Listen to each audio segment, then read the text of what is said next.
Hello everyone, welcome back to the Real Queen of Nefertiti 33 channel. I'm here with some more articles, okay? We are relearning about the Pentagon, okay? We already did it before, but hold on, laptop just started working. Hold on, y'all. Okay, y'all, we are back on air, okay? So, like I said, we already did the Pentagon, but we didn't know it was an actual war. And it started on November the 7th until November the 13th. It ended on the 13th, okay? Yes, when I got blown up, okay? We lost, but we won at the same time, okay? So, another freak to this is I gotta read about the movie. Okay, so I'm going to read a little bit of the Pentagon, then the movie, and then some more history of this Pentagon, okay? Because we need this. And just because you are inside the U.S. does not mean you get to be up in it, okay? To the other team, okay? So let's begin. The Pentagon, war history. The Pentagon's history is deeply intertwined with the events of World War II. So they did have it for a while, okay? This is World War III, by the way, okay? So they did, yes, from 2017, in the Cold War, okay, which they is acting cold. It was designed to be a temporary solution for the War Department's growing needs, but it quickly became a permanent headquarters for the U.S. Department of Defense. The Pentagon's construction was a significant engineering feat, completed in just 8 months, and it served as a symbol of American military strength and resilience. During the Cold War, the Pentagon role expanded to include global military coordination and command. It became a central hub for military operations and strategic planning, reflecting the U.S. commitment to maintaining a high degree of military preparedness. The Pentagon's history is a testament to the nation's ability to adapt and evolve in response to changing security threats. Okay, so let's read about this movie, the Pentagon War movie. The Pentagon Wars is a 1998 HBO comedy film directed by Richard Benjamin based on the Pentagon Wars. Reformers challenged the old guard, a book written by retired United States Air Force Colonel James G. Button about the development of the Bradley fighting vehicle. Yes. Okay, the plot right quick. The Bradley fighting vehicle project stalled in development for 17 years at the running cost of $14 billion. Is the charge of Major General Patriot.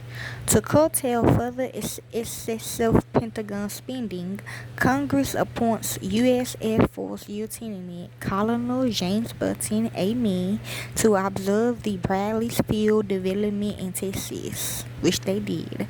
Button delves into the complicated development history beginning in the 1960s under Colonel Robert L. Smith, who became frustrated with the continuous design changes mandated by higher-ups, leading to the Bradley's transformation from a light troop carrier into a bulky tank-like vehicle, poorly suited to its original role. Exactly. Button also discovered discrepancies in testing of the Bradley's survivability due to Patriot's cronies, Colonel Brock and Major Sayers. Button, yeah, exactly, no, we don't need that. She don't need that. We don't need that. Button receives confidential information from Smith on the condition or normality. Master Sergeant Dotton, the man in charge of live fire testing, reveals he being routinely ordered to manipulate the test results. I believe that. We believe that. Asserting that honest officers such as Button always end up buckling to the pressure of corruption to gain their next promotions. Button continuously insisted on fair testing Patriots to reassign Button to Alaska, but another anonymous leak from General Smith convinces Defense Secretary Ren Barger to demand a full written report on the Bradley. Patriot cancels Button's transfer and orders him to write the report, which he plans to alter when it is sent to him for approval. Exactly. Button convinced this by highlighting the changes made on Patriots' orders and momentum.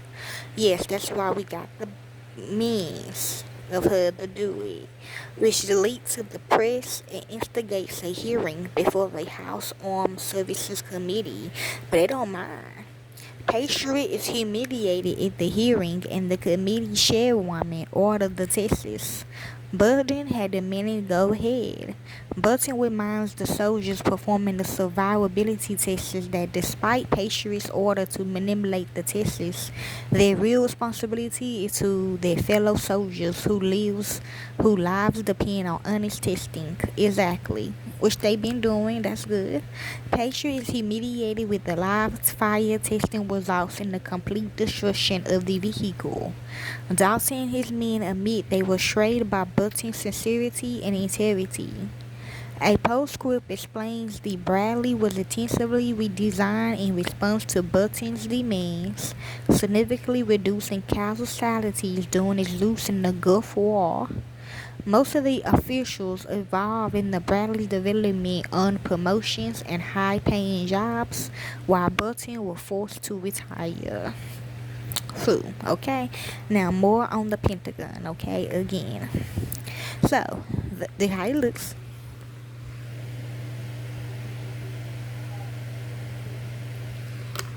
We already got the bottom. We just need the top. They got the top. Okay, but we need that, okay? Which already happened, okay? Amen. The Pentagon is the headquarters building of the United States Department of Defense. Yeah, if they don't want to die, they might as well give it to us. In Arlington County, Virginia, across the Potomac River from Washington, D.C. The building was constructed on an accelerated schedule during World War II. See? As a symbol of the U.S. military, the phrase the Pentagon is often used as a metonymy for the Department of Defense and its leadership. Okay, exactly. Why would they have the top? That's crazy. The building was designed by the American architect George Bushram and built by contractor John McShane. Ground was broken, yes, on 11 September 1941. So they repeating patterns that's done. We already had 9/11. They did it again in November. They trying to react 9/11. That's just dumb to us. And the building was dedicated on January the 15th, 1943. General Brigham Smallville provided the major impetus to gain congressional approval for the project. Colonel Leslie Groves was responsible for overseeing the project for the U.S. Army Corps of Engineers, which supervised it. The Pentagon is the world's second largest office building, with about 6.5 million square feet of floor space, 3.7 million square feet of which are used as offices.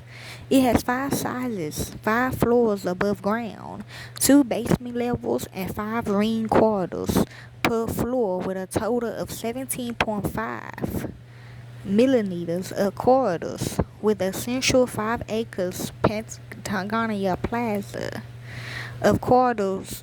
About 23,000 military and civilian employees work in the Pentagon, as well as about 3,000 non-defense support personnel, right? They finna go to prison. In 2001, the Pentagon was damaged during the September 11 attacks. 5 al-Qaeda hijackers flew American Airlines Flight 77 into the western side of the building, killing themselves and 184 other people, including 59 on the airplane and 125 in the Pentagon. Yes, amen. Rest in peace to all of them, okay? Not the terrorists though, but them, okay? Amen. Okay, yes, all of them. It was the first first significant foreign attack on federal facilities in the capital area since the burning of Washington during the War of 1812. Following the attacks, the western side of the building was repaired, with a small indoor memorial and chapel added at the point of impact. In 2009, an outdoor memorial dedicated to the Pentagon victims of the September 11 attacks was opened directly southwest of the building. Okay, y'all? So that's just the other part to the Pentagon War. We did just have it, but we still won, even though we lost, but we won. Okay? So hopefully this helps you all. Enjoy.